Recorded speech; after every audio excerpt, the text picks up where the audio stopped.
예, 오늘은 저희가 요한계시록의 말씀을 제가 보니까 작년 12월 둘째 주부터 말씀을 강해를 시작했습니다. 거의 1년 정도 말씀을 나누었는데 오늘 드디어 요한계시록 마지막 설교입니다. 그래서 오늘은 마지막 설교인 만큼 요한계시록 쪽으로 한번 인사를 하면 좋겠습니다. 제가 주님 속히 오십니다 라고 하시면 여러분들 마라나타 주 예수여 오시옵소서 라고 답변해 주시면 감사하겠습니다. 주님 속히 오십니다.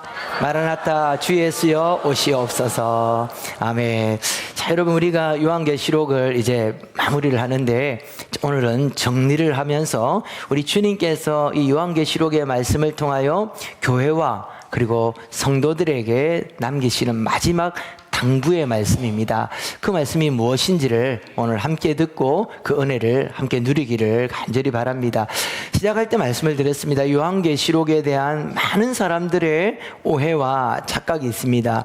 그래서 요한계시록은 어려운 책이고 무서운 책이고 아무나 풀면 큰일 나는 책이다, 이런 생각들을 우리가 가지고 있다고 그랬습니다. 그러나 요한계시록은 우리 성도들에게 소망을 심어주고 또 믿음을 위하여 고통당하고 또 믿음을 위하여 분투하여 싸워나가는 하나님의 백성들을 위로함으로 성도들이 마지막까지 우리 주님을 향한 믿음과 또 주님의 명령을 지켜 행하는 이 일에 끝까지 매진할 수 있도록 우리를 도우시는 소망과 위로의 책이며, 또 이 말씀은 성도들을 축복하고 또 교회 가운데 복을 내려주시기 위한 책이다라고 말씀을 드렸어요. 그래서 계시록은 1장부터 끝장까지를 우리가 읽을 때 이 모든 말씀이 어디에 걸려서 풀어져야 된다 그랬습니까? 1장 3절의 말씀, 이 기록 때 이 예언의 말씀을 듣는 자와 읽는 자와 듣는 자들과 기록한 대로 지켜 행하는 자에게 무엇을 주신다고요? 복을 주신다.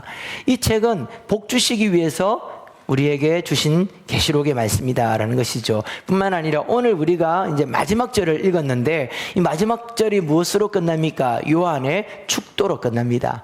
요한이 자신의 제자들과 그리고 오늘 우리 시대에 오고 오는 모든 교회의 성도들을 향하여서 사도 요한이 예수 그리스도의 이름으로 축복을 구함으로 계시록이 끝나는 것이죠. 여러분, 그러면 시작도 복으로 시작했고 마지막도 복으로 끝난다면 이 책의 주제는 무엇입니까? 복이죠. 요한계시록은 절대 우리를 위협하거나 또 무섭게 하거나 또 요한계시록을 통해서 또 우리를 주님의 뜻을 이해하지 못하도록 만드는 그런 어려운 책이 아니라는 것입니다. 그러면 이 요한계시록에서 우리에게 말씀하시고 있는 복은 어떤 복입니까? 물론 이 땅에서 우리가 생각하는 또 우리가 이 땅에서 누리기를 원하는 많은 복들이 있겠죠. 하나님께서는 이 땅에서도 우리에게 그와 같은 복을 주십니다. 그렇지만 우리 모든 성도들이 궁극적으로 바라는 복, 그리고 하나님께서 우리에게 주시기를 가장 소원하시는 복은 바로 천국의 복이에요. 그래서 지난 2주 전에 나눴습니까? 하나님께서 말씀을 읽고 듣고 지키는 자에게 주시는 이 복은 예수를 믿으면 천국에 들어가는 정도의 복이 아니라 천국을 소유하는 복이라 그랬어요. 하나님께서는 우리 교회와 성도를 위해서 천국을 하나님의 능력과 지식과 지혜와 그 모든 사랑과 애정을 다 쏟아서 천국을 만드시고 이 천국으로 성도들을 들어오게 하는 게 아니라 이 천국 전체를 성도들에게, 교회들에게 상속하여 주신다. 그래서 여러분, 이 세상에서 내가 아무리 많이 가져도 나는 천국을 소유한 것이기 때문에 이 땅에 있는 것이 우리의 소유에 비할 바가 아닙니다. 반대로 이 땅에서 우리가 좀 가난하게 살아도 우리는 천국을 소유한 자이기 때문에 우리의 가난함이 아무 문제가 되지 않는다는 것이죠. 그래서 지난번에도 말씀드린 것처럼 무한대의 은혜를 소유한 우리에게 거기에 얼마 정도 더하고 빼고 이건 아무런 문제가 되지 않는다는 것입니다. 뿐만 아니라 우리 주님이 주시는 복은 그 천국을 소유하여서 우리 예수님과 함께 그 천국을 다스리는 왕노릇하는, 통치하는 그 복을 우리에게 내려주시기 위해서 그것을 누리고 가지고 있다라는 것을 알도록 하기 위해서 계시록의 말씀을 주신 거예요. 그런데 이 복을 아무나 누리느냐? 성경에 보니까 이기는 자에게 이 복을 주신다 그랬습니다. 그런데 이긴다라는 것은 이 세상을 향해서 이 세상 위에 올라서서 군림하고 그렇게 이기는 게 아니에요. 계시록에서 말씀하고 있는 이기는 방법은 참고 인내하는 겁니다. 믿음을 위해서 참고, 또 하나님을 사랑하고 이웃을 사랑하는 이 말씀 때문에 참고 인내하는 것. 이 인내하는 자들에게 하나님께서 복을 주시니까 이 인내 역시도 무엇입니까? 복이에요. 우리는 무엇인가를 인내하고 내가 참을 때 내가 손해본다 생각하잖아요. 우리가 흔히 하는 말로 내가 참는다. 그래, 내가 손해보고 말지. 그래, 내가 인내한다. 우리가 이런 말을 하잖아요. 그런데 성경은 우리에게 인내를 내가 손해보는 게 아니라는 겁니다. 내가 누군가를 위해서 피해를 보고 내가 참음으로써 내가 무언가를 그 사람에게 혜택을 주는 게 아니라는 거예요. 인내하는 자에게 복이 임하는 게 아니라 내가 인내를 하는 것 자체가 복이라는 거예요. 참는 자가 복된 사람이다라고 성경이 이야기를 하고 있습니다. 여러분, 혹시 누군가를 위해서 인내하고 있습니까? 무엇인가를 위해서 참고 있습니까? 복을 누리고 있는 거예요. 그런데 우리가 사실 인내라는 게 우리의 어떤 자연적인 성품에서는 잘 되어지지 않는 성품입니다. 왜냐하면요, 인내는 우리 주님의 성품이기 때문이에요. 우리의 자연적인 성품은 참지 못합니다. 자연적인 성품은 견디지 못합니다. 그런데 하나님께서 우리를 하나님의 성령으로, 하나님의 말씀으로 참고 인내할 수 있는 힘과 그 성품을 부어주시는 겁니다. 그런데 그 모든 것들을 인내하고 참을 수 있도록 우리에게 도와주는 가장 좋은 책이 무엇인가? 특별히 이 세상의 박해와 이 세속의 문화의 유혹 가운데서 하나님의 말씀을 읽고 듣고 지키기 위해서 인내하도록 도와주시는 것이 바로 요한계시록의 말씀이죠. 그러니까 우리 성도의 복은 천국이 우리의 성도의 복이고, 또 천국에 들어갈 수 있도록 인내하도록 해주니까 그 인내가 복이며, 우리의 인내를 도와주는 이 요한계시록의 책이 바로 복음이라는 것이에요. 여러분, 이 놀라운 하나님의 복을 충만하게 누리시는 우리 성도님들이 되시기를 주의 이름으로 축원합니다. 자, 그런데 요한계시록이 이제 오늘 끝이 나고 나면 어떤 변화가 우리에게 있어야 될까요? 우리가 책을 한 권 읽어놔도 끝나고 나면 소감이 생깁니다. 드라마나 영화를 한 편 보고 나도 끝나고 나면 어떤 마음의 감동이 일거나 또는 생각의 변화가 생긴다라는 것이죠. 그렇다면 이 요한의 계시록, 하나님의 이 복음, 이 말씀을 읽고 나면 분명 우리에게 어떤 마음과 믿음의 변화가 일어나야 돼요. 오늘 우리가 이 말씀을 딱 듣고 나서 우리 모든 성도들에게 이와 같은 감동이 나와야 됩니다. 마라나타, 주 예수여 오시옵소서. 요한계시록은 읽고 나면 예수님의 재림에 대한 소망으로 우리의 가슴이 벅차 올라야 돼요. 요한계시록을 읽고 나면 무섭다, 666이 뭘까, 아마겟돈이 뭘까, 이런 궁금증이 생기는 게 아니라 요한계시록의 말씀을 다 읽고 나면 정말 주님 오시면 좋겠다, 정말 지금이라도 우리 주님 재림하시면 너무너무 좋겠다. 그래서 저절로 우리의 기도 속에 마라나타, 주 예수여 속히 오시옵소서 라는 그런 바람과 소원이 우리 안에 일어나야 되는 것입니다. 여러분, 예수님의 재림을 소망하십니까? 우리 주님이 지금 오시면 좋겠습니까? 우리 중고등부 친구들은 이 마라나타 신앙이 절박할 때가 있어요. 시험 치기 전날, 내일 중간고사 친다 이러면 저절로 마라나타 주 예수여 오시옵소서. 복음이 있어요. 천국에는 시험이 없어. 천국, 아멘.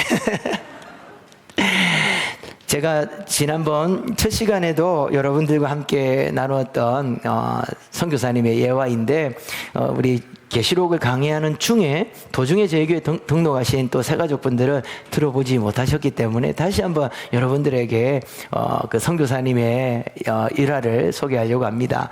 제가 대학 다닐 때에 저 중앙아시아에 있는 키르기스탄이라는 그 나라에 단기 선교를 간 적이 있었어요. 그 단기 선교를 가서 선교사님의 사역을 돕고 또 그 나라의 어떤 여러 가지 것들을 배웠는데, 그날 저녁에 그 동네에서 젊은이들의 주말에 그 락 페스티벌이 있었습니다. 저녁 초저녁부터 막 계속해서 이 락 그룹들의 막 음악 소리, 그 악기 소리가 온 동네에 진동을 하는 거예요. 그래서 선교사님이 말씀하시기를 쟤들이 저거 내일 아침까지 한다. 얼마나 오래 하는지 모른다. 그렇게 말씀하시더라고요.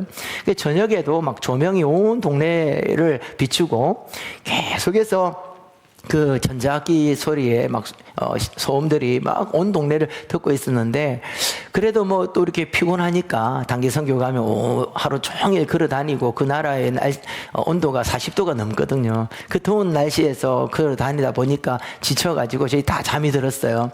잠이 들었는데 한 새벽 4시쯤 되었을 때입니다. 선교사님이 막 급박하게 방문을 막 두드리면서 우리 형제들 일어나라고, 자매들 일어나라고, 빨리 일어나가 전부 다 마당에 다 모여라고 막 정말 급박하게 말씀하시는 거예요. 자다가 여러분 선교사님이 그러니까 얼마나 놀랐겠어요. 가슴이 쿵툭쿵툭 뛰고, 또 한편으로는 무슨 불이 났나, 아니면 이렇게 무슬림들이 그 선교사님 집을 공격했나, 막 이런 생각을 가지고 마당으로 뛰쳐나왔어요. 마당에 뛰쳐나왔는데 이 선교사님이 마당에 서서 하늘을 보시면서 이렇게 눈에 눈물이 고이는데 하시는 말씀이, 예수님 오시는 줄 알았는데, 이러더라고요. 말씀을 들어보니까 그 새벽까지 그 락 페스티벌 하는 그 젊은이들이 계속해서 그 공연을 하고 있었어요. 근데 그 전자악기 소리가 막 굉장히 크게 들리니까 이 선교사님이 주무시다가 예수님의 재림나팔 소리인 줄 알고 뛰쳐나가신 겁니다. 그래서 예수님 오셨다고, 우리 주님 오셨다고 그 사모님 깨우고 우리까지 깨워서 우리 주님 오셨다고, 우리 주님 맞이해야 된다고 그렇게 나갔는데, 좀 정신을 차리고 보니까 그게 전자악기 소리였던 거죠. 근데 그게 너무 진심이신 거예요. 처음에는 우리가 참 그 해프닝을 보고 웃었는데 조금 지나니까 마음에 찡한 감동이 오는 겁니다. 이 선교사님은 진짜 예수님의 재림을 기다리고 계시구나. 이 선교사님은 정말 예수님의 재림을 하루하루 손꼽아 기다리시는 그런 분이구나라고 제가 생각을 했어요. 그런데 그 사모님의 말씀이 이제는 놀랍지도 않대요. 그 말은 무슨 말이겠습니까? 처음이 아니라는 거죠. 자다가 무슨 소리만 들리면 뛰쳐나갔다는 거예요. 예전에 한국에서 이제 전도사 시절에 해운대에 있는 모 교회에 사역을 했더랍니다. 젊은 도사님이 30대 초반이었겠죠. 이제 막 결혼을 해서 사모님과 함께 그 교회 안에 있는 조그만 사택에서 살았을 텐데, 그날 또 새벽에 선교사님이 막 결혼한 지 얼마 안 된 이 새 신부한테 일어나라고, 우리 주님 오셨다고, 이 쿨쿨 잘 때가 아니라고, 주님 맞으러 나가야 된다고 사모님을 끼워서 동네 밖으로 나갔대요. 그런데 그때도 똑같이 주님 오시는 줄 알았는데, 그때는 무슨 소리 듣고 뛰쳐나갔을까요? 두부장사 동소리 듣고 뛰쳐나간 거예요. 요즘은 두부장사들이 새벽에 안 나뉘지만 우리 어머니 아버님들 옛날에는 새벽마다 두부장사들이 종치면서 두부장사들 돌아다녔잖아요. 그 두부장사 종소리를 듣고 예수님 오셨다고 그렇게 뛰쳐나갔답니다. 30대 초반의 젊은 전도사가. 제가 그 말씀을 들으면서 이분은 정말 예수님의 재림을 간절히 기다리고 정말 재림신앙이 정말 분명한 분이구나, 그런 어떤 감동을 받았습니다. 사랑하는 성도 여러분, 예수님의 재림은 이와 같이 실제적으로 일어나는 일이며 우리 모든 성도들이 사모하고 사모해야 될 일이라는 것을 여러분 꼭 기억하시기를 바랍니다. 그러면 우리는 이 재림의 신앙으로 주님 오실 때를 사모하며 기다려야 되는데, 재림의 신앙으로 살아간다라는 거, 예수님이 다시 온다라는 것을 믿고 살아간다라는 것은 어떤 것일까요? 저는 오늘 여러분들과 함께 재림의 신앙에 대한 3가지를 함께 나누려고 합니다. 첫 번째는 예수님의 재림을 기다리는 사람은 자신에게 주어진 사명을 날마다 다 이루어 나가면서 살아가는 것입니다. 여러분, 예수님이 재림하신다라는 것이 확실한 것은 하나님의 약속이기 때문이에요. 예수님의 초림에 대해서 구약 성경이 약속하고 예언한 구절들이 380번 정도 된다고 합니다. 저도 책에서 찾아서 알게 된 것인데, 그런데 예수님의 초림에 대해서 380번의 예언과 약속이 있었고, 그 예언과 약속은 이 땅 가운데 이루어졌습니다. 2000년 전 우리 예수님께서 이 땅 가운데 오셨죠. 그래서 우리는 그 오신 예수님을 믿고 있습니다. 예수님을 믿지 않고 기독교인이 아닌 사람들도 예수님이 이 땅 가운데 오셨다라는 것을 믿고 있어요. 왜냐하면 지금 우리가 살아가고 있는 이 세상의 이 달력이 2024년입니다. 무엇을 기준이죠? 예수님의 탄생을 기준으로 예수님 나신 이후 2025년. AD라는 것은 아노 도미니 예수 통치 2025년이라는 뜻이거든요. 그러니까 예수를 안 믿는 사람들조차도, 교회를 안 다니는 기독교인들도 은연중에 예수님이 이 땅 가운데 오신 것은 역사적 사건이다라는 것을 믿고 고백하며 살아가는 거예요. 구약 성경이 약속한 예수님의 초림이 이루어졌다면 이제 성경 전체가 이야기하는 예수님의 재림 역시도 반드시 이루어질 것입니다. 이것은 하나님의 약속이기 때문에 반드시 이루어집니다. 여러분 믿으십니까? 그런데 여러분, 분명한 약속은요, 그것을 믿는 사람의 행동과 인격을 반드시 변화시키게 되어 있어요. 우리 아이들이 막 울고 떼를 쓰고 있을 때 아빠가 이렇게 말합니다. 아빠가 오늘 퇴근할 때 네 좋아하는 양념치킨 사올게. 요즘 아이들은 그 정도로 안 거치죠. 그렇지만 약속을 한 거예요. 그러면 이 약속을 안 믿는 아이는, 아빠는 말만 해놓고 치킨 안 사와, 이런 아이는 변화가 안 일어납니다. 그런데 아빠가 자신을 위해서 퇴근할 때 맛있는 양념치킨을 사온다는 것을 확실히 믿는 아이는 그의 삶과 인격과 성품의 변화가 일어나요. 아이가 다시 떠들고 울고 이러면 엄마가 그러는 거예요. 아빠가 오늘 양념치킨 사오기로 했으니까 조금만 기다리자. 이 말 한마디에 이 아이는 순종하고 울던 것을 그치게 된다는 것이죠. 우리에게 있어서 어떤 약속을 믿는다라는 것은 그냥 말로만 믿는다, 마음으로만 믿는다라고 해서 우리의 믿음이 증명되어지는 게 아니에요. 예수님의 재림을 믿는다면 반드시 저와 여러분들의 삶의 변화, 행동의 변화, 인격과 성품의 변화가 일어나야 한다는 것입니다. 우리 주님의 약속이 무엇입니까? 속히 올 것이다. 이 속히 오신다라는 것을 좀 오해하시면 안 돼요. 예수님이 승천하신 지 2000년이 넘었는데 아직 안 오는 거 보니까 빨리 온대 놓고 왜 아직 안 오시나 이렇게 이야기하는 분들이 있어요. 그런데 이 속히라는 단어는 빨리 온다라는 뜻이 아니라 갑작스러운 때에 오신다라는 겁니다. 오늘 읽은 계시록에는 속히 오신다라고 말하지만 우리가 앞전에 동일한 표현으로 우리 주님이 오심은 마치 도적이 오는 것과 같이 불시에 갑작스럽게 오신다라고 말씀을 하셨어요. 그래서 우리 주님이 오심은 그날과 그때를 아무도 알지 못합니다. 그래서 어떤 분들이 예수님의 오심은 숨겨져 있지만 성경을 찾아보면 그때와 그 시간을 알 수 있다. 하나님이 비밀스럽게 감춰놨는데 하나님께서 택하신 자에게만 그걸 열어 보여주신다라고 말하는 사람은 전부 다 거짓 선지자이고 거짓 교사입니다. 주님은 우리에게 분명히 말씀하셨어요. 그때와 그 시는 아무도 알지 못하고 주님의 오심은 갑작스럽게 이루어진다. 그렇지만 주님의 오심은 반드시 이루어진다라는 것입니다. 여러분, 학교 다닐 때 선생님이 자습하라고 숙제 내어놓고 가시면서 선생님 곧 올 거다 이렇게 말하는 것은 빨리 온다라는 말입니까? 반드시 온다라는 말입니까? 반드시 오신다라는 거예요. 우리 주님이 속히 오신다라는 것은 반드시 오신다라는 것입니다. 그래서 이것을 믿는 사람에게는 우리 안에 반드시 행동과 삶의 변화, 우리의 인격과 성품의 변화가 일어난다라는 것이죠. 그런데 이걸 또 잘못 이해하고 잘못 믿으면 그 행동의 변화가 그릇된 방법으로 일어나는 거예요. 방금 전에 말씀드린 것처럼 시한부 종말론자들은 우리가 예수님의 재림을 사모하는 것보다 더 사모합니다. 더 확실히 믿는 것 같아요. 그래서 이전에 1993년도입니까? 예수님께서 10월 며칠 날 오신다 그래가지고 온 대한민국 전역이 시끄러웠던 적이 있지 않습니까? 그들은 진짜 믿는 것 같았어요. 그리고 모든 재산과 소유를 다 팔아가지고 산에 올라가서 그날 저녁에 막 밤새도록 철야를 하고 기도를 하는 그런 모습들을 그 TV 뉴스를 통해서 방영될 만큼 우리 대한민국 사회에 엄청난 파급 효과를 끼쳤습니다. 그분들은 믿지만 분명한 믿음인데 잘못된 믿음을 가지고 있으니까 그릇된 행동으로 그것이 나타나는 거예요. 성경이 우리에게 말씀하시는 예수님이 속히 오신다라는 이 약속을 믿는 자에게 일어나는 바람직한 변화는 어떤 변화일까요? 제가 숙제 이야기를 자주 이야기를 하는데 선생님이 이거 숙제 여기까지 내어줬는데 잠시 다녀올 거다. 그때까지 이 숙제 꼭 해놔라 라고 말씀을 한다면 이 선생님이 학생들에게 하는 이 말의 핵심은 다시 온다가 중요합니까? 숙제를 해라가 중요합니까?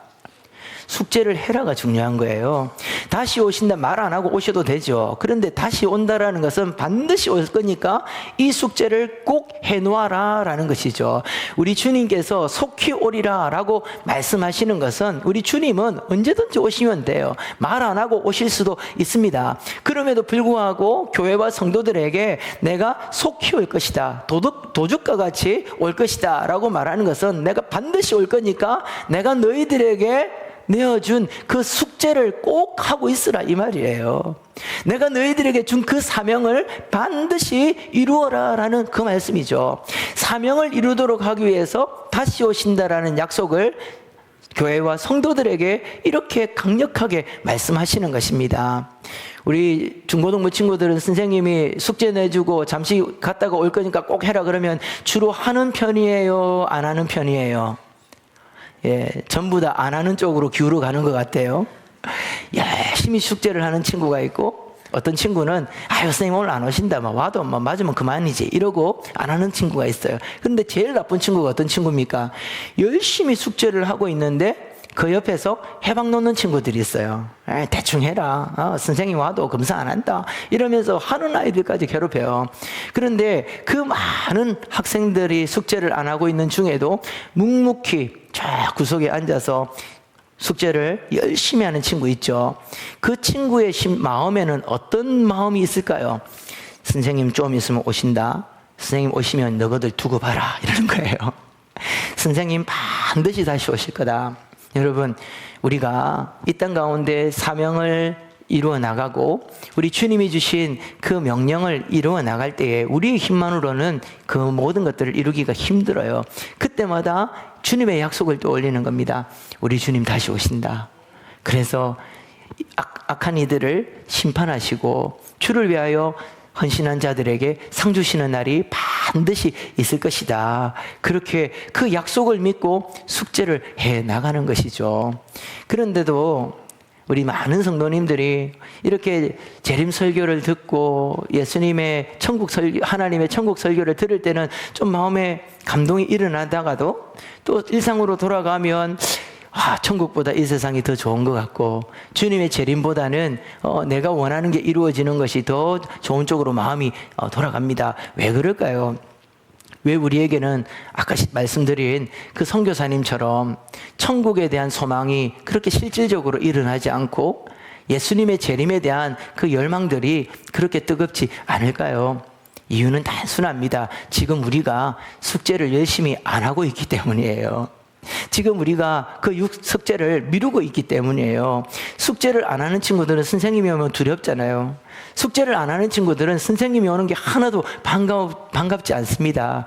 그래서 숙제를 안 하는 사람들은 예수님의 재림을 기대할 수가 없어요. 반대로 열심히 숙제하는 사람은, 숙제를 다 해놓은 사람은 뭐만 기다립니까? 선생님 오시기만 기다리죠. 사명을 이루며 살아가는 사람들의 마음에는 무엇이 가장 사모하는 마음이 될까요? 우리 주님 다시 오시는 그 재림만이 우리 안에 제일 큰 소망이 되어지겠죠. 그 숙제가 무엇입니까? 하나님의 말씀을 읽고 듣고 기록한 대로 지켜 행하는 것. 이 말씀으로 이 세상의 박해를 이겨내고, 이 말씀으로 세상의 유혹을 이겨내고, 돈과 권력과 육체의 쾌락이 아닌 하나님의 말씀을 먹고 살아가는 것. 그것이 주님이 우리에게 맡겨주신 사명이고, 하나님을 사랑하고 내 이웃을 사랑하라는 이것이 우리에게 내어진 숙제라는 거예요. 우리 숙제 열심히 하시는 성도님들 되기를 주의 이름으로 축원합니다. 근데 또 하나 중요한 숙제가 있어요. 오늘 말씀해 보니까 17절에 성령과 신부가 말씀하시기를 오라 하시는도다. 듣는 자도 오라 할 것이요 목마른 자도 올 것이요 또 원하는 자는 값없이 생수를 받으리라. 요한계시록 22장 말씀은 오라라는 이 동사를 세 가지 형태로 사용하고 있어요. 첫 번째는 예수님이 내가 속히 오리라. 두 번째 형태는 성도인 우리가 주 예수여 오시옵소서. 그리고 세 번째는 이 세상을 향하여 하나님께로 나오시오. 그래서 오시옵소서, 내가 오리라, 오시옵소서, 우리에게 하나님께로 오시오. 이 오라는 동사를 세 가지 형태로 말하고 있는데 방금 우리가 읽은 이 17절은 누가 하는 말입니까? 교회와 성령이 연합하여 하는 말입니다. 조금 더 쉽게 설명을 한다면 성령 충만한 교회가, 성령 충만한 성도가 세상을 향하여 그리스도의 복음으로 초청하는 초청의 메시지예요. 우리 성도들이 해야 될 숙제는 무엇입니까? 성령 충만을 받아서 이 세상을 향하여서 주님께로 오라고, 이 복음의 말씀을 듣게 하는 것, 그리고 목마른 자에게 예수님께로 나오면 그 갈증, 영적인 갈증과 목마름과 그 허무함을 이겨낼 수 있다라는 것, 그리고 구원받기를 원하는 누구든지 주님께로 나오면 구원을 받는다라는 것을 외치고 초청하는 사명이 우리에게 있는 것이죠. 쉽게 말하면 전도의 사명입니다. 우리 주님이 오시기를 간절히 사모하는 마음으로 살아가는 자는 전도하는 사람이고, 바꾸어 말하면 우리가 복음을 전하고 선교하는 데 열심을 힘을 내어서 살아가면 우리 안에 예수님의 재림에 대한 소망이 불과 같이 일어날 수밖에 없다라는 것이죠. 사랑하는 성도 여러분, 우리 주님 다시 오십니다. 믿으십니까? 그날이 올 때까지 주님께서 우리에게 주신 이 사명을 날마다 이루어 나가며 이 사명을 날마다 사명에 충성하여 가는 우리 성도님들 되기를 주의 이름으로 축원합니다. 두 번째로는 계시록에 기록된 말씀대로 믿고 기다려야 됩니다. 여러분, 요한계시록의 이 책의 이름이 요한계시록입니다. 많은 사람들이, 그리고 성도님들이 이 계시라는 이 용어에 대한 오해를 가지고 있어요. 많은 분들이 계시록 하면 비밀스러운 책으로 생각을 합니다. 감추어진 책, 비밀스러운 책, 그리고 누군가에게 특별하게 하나님께서 주셔야만 알 수 있는 책으로 우리가 오해를 한다는 것이죠. 그런데 여러분, 계시라는 말의 뜻은 지난번에도 설명을 드린 것처럼 드러나다, 나타내다 라는 뜻이에요. 즉 다시 말해서 요한계시록은 비밀스러운 책이 아닙니다. 요한계시록은 특별한 누구만이 기도 가운데 하나님의 비밀을 깨달아서 그것을 해석하고 그래서 그 사람에게만 그 말씀을 들어야 된다. 이건 요한계시록의 책 제목부터가 틀렸어요. 계시라는 말은 완전히 드러나고 펼쳐지고 나타난다라는 겁니다. 그렇기 때문에 이 책을 읽고 듣고 우리가 기록한 대로 지켜 행할 수가 있는 것이죠. 그래서 요한계시록은 누구나 읽어야 될 책이고 누구나 읽을 수 있는 드러난 하나님의 뜻이다라는 것을 꼭 기억해야 합니다. 그렇기 때문에 누구든지 이 계시록은 진짜 비밀스러운데 드디어 계시록의 비밀이 드러났다, 이렇게 말하는 사람은 거의 99.999 이상 이단 아니면 사이비 거짓 선지자라는 것을 여러분 기억하셔야 돼요. 요한계시록에서 아마겟돈이 어떤 건지 아느냐, 666의 비밀을 아느냐, 내가 어느 날 기도하는데 하나님이 계시로 이걸 가르쳐 주셨다, 절대로 그런 사람들의 말에 쏘가 넘어가지 마시기를 바랍니다. 요한계시록은 시작할 때 계속해서 말씀드렸죠. 우리에게 위로와 소망을 주시기 위해서 기록된 책이다. 요한계시록의 목적이 성도들에게 위로와 소망을 주는 책인데 이해가 안 된다면 어떻게 위로를 받아요?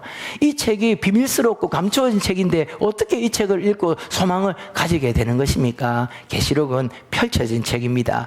그리고 오늘 말씀해 보니까 이 계시록의 내용 자기의 의미대로 더하거나 빼는 자는 계시록에 기록된 그 심판을 다 받게 될 것이고 하나님 나라 못 들어간다라고 엄히 말씀하고 있습니다.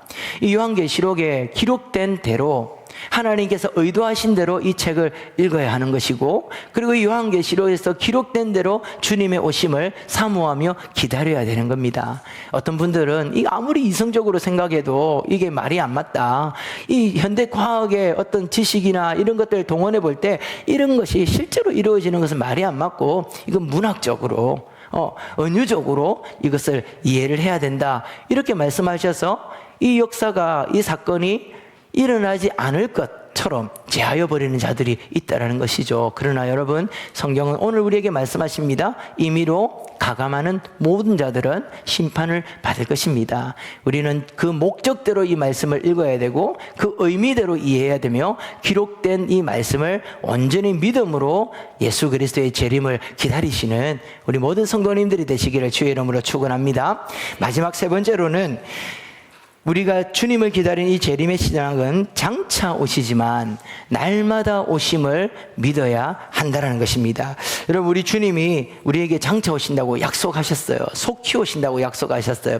그런데 성경 전반에 걸쳐서 예수님의 재림만큼, 아니 재림보다 훨씬 더 강한 강도로, 그리고 자주 우리에게 약속하신 주님의 약속이 있습니다. 그 약속이 무엇일까요? 우리 주님이 우리와 함께 하신다라는 거예요. 우리 주님께서 우리와 영원히 함께 하시고 지금도 함께 하신다고 약속하셨습니다. 예수님께서 성천하시기 바로 직전에 제자들에게 마태복음 28장 20절에서도 말씀하셨죠. 볼지어다 내가 세상 끝날까지 어떻게 한다고요? 너희와 함께 할 것이다. 예수님의 재림의 약속이 분명한 것 만큼 예수님이 우리와 함께 하신다라는 것도 너무나도 분명한 거예요. 그래서 예수님께서 성천하실 때 제자들에게 함께 하심을 약속하며 주신 약속이 또 하나 있죠. 내가 가면 다른 보혜사를 너에게 보내줄 것이다. 성령님을 주신다고 약속하셨고, 성령님이 우리 가운데 약속대로 오셔서 지금도 우리 교회 가운데, 그리고 저와 여러분들 가운데 함께 하신다는 것을 믿으시기를 바랍니다. 우리가 천국에 가면 우리 하나님을 우리의 눈으로 보게 될 것입니다. 그러나 이 땅에서는 우리가 하나님을 눈으로 보지 못하죠. 그러나 이 땅에서도 우리가 주님을 보고 만날 수 있어요. 우리의 영으로 우리 안에 계신 성령님, 날마다 우리에게 찾아오시는 이 성령님을 통하여 우리가 하나님을 만나고 예수님을 만나고, 이 성령님을 만남을 통해서 우리 안에 어떤 소망과 어떤 사모함이 막 일어날까요? 다시 오실 예수님의 재림에 대한 소망이 그렇게 일어나는 것입니다. 그래서 천국을 소망하고 재림을 소망하는 분들은 날마다 나를 찾아오시는 성령님을 맞이해야 돼요. 매일매일 주님은 우리 가운데 오십니다. 그리고 마침내 우리 예수님께서 우리에게 임하실 것입니다. 성령님을 매일매일 만나지 못하고 이 성령님과 동행하지 못하면 재림의 소망이 식어집니다. 반대로 매일매일 나에게 찾아오시는 이 성령님을 우리가 만나게 되면 우리 안에 이 성령님께서 천국에 대한 소망을 불어넣어 주시고 재림의 소망을 불어넣어 주셔서 우리가 성령으로 충만하여서 예수님 다시 오심을 사모하며 기다리게 된다라는 것이죠. 사랑하는 성도 여러분, 요한계시록의 말씀이 이렇게 다 설교가 되었습니다. 여러분 마음속에 다시 오실 예수 그리스도에 대한 소망과 그 사모함이 일어나십니까? 우리 주님 반드시 다시 오실 것입니다. 그날에 숙제 안 해가지고 구중 듣는 사람 여기 아무도 없기를 바랍니다. 그날에 숙제 안 해가지고 부끄럽게 주님 맞이하는 사람 아무도 없기 바랍니다. 우리 모두가 이 말씀에 기록된 것을 읽고 듣고 날마다 그 말씀에 기록된 대로 지켜 행함으로 하나님이 우리에게 주시는 이 놀라운 하나님의 은혜의 복을 받아 누리시는 우리 모든 성도님들 되시기를 주의 이름으로 축원합니다.